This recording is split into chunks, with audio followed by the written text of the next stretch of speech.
እናም አያችሁ እነዚህ ሶስት ትውልደ ኢትዮጵያውያን የሆኑ ወጣቶች ዮሴፍ፣ ዮሐንስና ብሩክ ይባላል። ሆሊውድ የሰራቸው ፊልሞች ስንቶቻችን አጃጅሏል መሰላችሁ? እናም እነዚህ ሶስት ወጣቶች ደግሞ ይህንን ባንዲት የተሰኘውን ፊልም አይተው ነበረ ለምን ባንክ አንዘርፍም ብለው የተነሳሱት።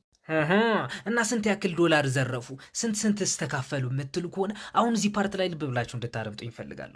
እናም የዚህ የባንክ ዘረፋ እቅድ ጠንሳሽ የነበረው የ24 ዓመቱ ወጣት ዮሐንስ ነበረ። እናም ዮሐንስ ደግሞ ምን ነበረበት?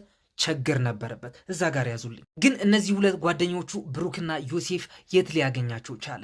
ግን ካሁኑ የምነግራችሁ ነገር ቢኖር ዮሴፍ በህይወት ስለሌለ ካሁኑ ነፍስ ይማር ማለት ፈልጋለሁ። እናም እነዚህ ሶስት ጓደኛሞች የተገናኙት ቨርጂኒያ ውስጥ ማውንቴን ሚሽን ስኩል በተባለ ትምህርት ቤት ውስጥ ነበረ። ስለዚህ ትውውቃቸው ከሃይ ስኩል እስከ ዩኒቨርሲቲ ድረስ ነበር ማለት ነው። እናም ችግር ኖሮባችሁ ባንክ ለመዝረፍ ስታቅዱ ባንክ ውስጥ የሚሰራ ሰውም እቅዳችሁ ውስጥ ማካተት ይኖርባችኋል፣ በጥብቅ መከታተልም ይኖርባችኋል። ለዛ ነው ዮሐንስ እነዚህ ሁለት ሰዎች ላይ አይኑ ጣል ያደረገባቸው። ላክሪስታና ጄምስ ይባላሉ።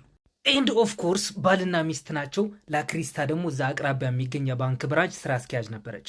እናም እነዛ ሶስት ጓደኛሞች ልክ እንደ ክሪንጅ የሆነ አፍቃሪ በመኪናቸው ይከታተሏት ጀመረ። እናም አምሽታ ነበረ ወደ ቤቷ